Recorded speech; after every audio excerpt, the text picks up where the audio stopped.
ভিক্ষুক রাস্তা দিয়া যায় আর জমিদারের পুত্রবধূও যায়। একজন সামনের থেকে আসতেছে, একজন সামনের দিকে যাইতেছে।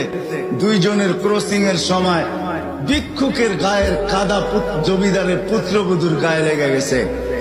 সে দুনিয়া আন্ধার করে ফেলছে, স্বামীকে ডাইকা নিয়ে আসছে, বলছে ভিক্ষুক আমার কাপড় নষ্ট করে দিছে। সে শুধু ভিক্ষুক ছিল না, বৃদ্ধ ছিল। বৃদ্ধ ছিল না শুধু, জীর্ণ ছিল, শীর্ণ ছিল। শরীরে কাপড় ছিল না, ফাটা চিরা কাপড় ছিল। পায়ে জুতা ছিল না, পেটে ভাত ছিল না।